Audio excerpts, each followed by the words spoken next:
नमस्कार। एउटा सानो कथा।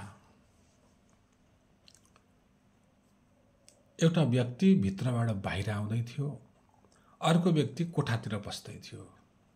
दुईजनाको झम्का भेट भयो। एउटाका हातमा माटाको कपमा भरि दुध थियो, दुध लिएर बाहिर आउँदै थियो। दुईजना ठोकिए, खतरकका हातको कप भुइँमा खस्यो, छताछुल्ल दुध पोखियो, कपका टुक्रै टुक्रा छरिए।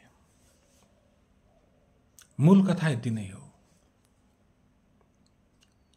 अब विचार गरौँ, हामी पनि त त्यो कप जस्तै छौँ। हामी पनि त्यो कप जस्तै छौँ अनि जीवनका बाटामा हामीसँग अनेक समस्याहरू ठोकिन आइपुग्छन्। अब विचार गरौँ, जीवनमा सुखमा दुःखमा, अनुष्ठानमा, फङ्सनमा, बिहेमा, पूजामा, मण्डपमा, साथीसँग, बाबुसँग, छोरासँग, भाइसँग हामी जीवनमा कतिपल्ट ठोक्यौँ। अनि त्यो मेरो ठोकरमा, त्यो मेरो झम्का भेटमा, त्यो मेरो मुलाकातमा, त्यो मेरो गफमा, त्यो मेरो सत्सङ्गमा, त्यो मेरो चर्चामा, मेरा बयानमा के पोखियो? त्यही पोखियो जे मेरा अन्तःकरणमा थियो। जसरी त्यो माटाको कप फुटेर छताछुल्ल के पोखियो भन्दा हामी दुधै पोखियो भन्छौँ।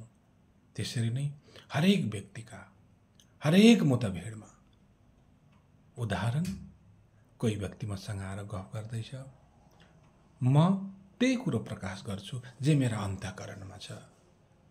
त्यस्तै विचार, तिनै भावना आनन्दमय, सुखमय, हास्यमय, लास्यमय, दुःखको, व्यथाको, ईर्षाको, वेदनाको, रिसको, घमण्डको जुन विचार मेरा अन्तःकरणमा थपक्क बसेको छ, म एन केन प्रकारेण त्यही खालको विचार नै पस्कन्छु। स्वयमेव मलाई थाहै हुँदैन। यो कथाले के भनौँ भनेदेखि,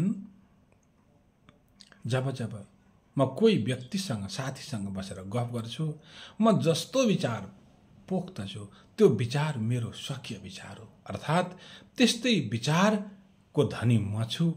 मसँग त्यो विचार भरिभराउ छ। कसैले कोट्याइदिन्छ, ठोक्काइदिन्छ, ठोक्कर लगाइदिन्छ मेरो विचारलाई, अनि म तिनै मेरा विचारलाई पोख्दछु। त्यसो भए बन्धुवर्ग, चिन्तन गरौँ त। हिजो अस्ति मेरा जीवनका मार्गमा मैले दाजुसँग, भाइसँग, मामासँग, काकासँग, छिमेकीसँग, परिवारसँग कुन व्यवहार पोखेँ? जे मैले पोखेँ त्यो अरू कसैको पोखिन, त्यो मेरो पोखेँ। किनकि म त्यही विचारको धनी थिएँ। जसरी त्यो कप फुट्दा छताछुल्ल दुध पोखियो, त्यसरी नै मैले मसँग जे थियो मेरा अन्तःकरणमा त्यही कुरो पोखेँ। बडा सानो कथा, तर यो कथामा कति मार्मिकता। चिन्तन गर्नुहोस् तपाईहरू पनि। कस्तो लाग्छ तपाईहरूलाई? नमस्कार।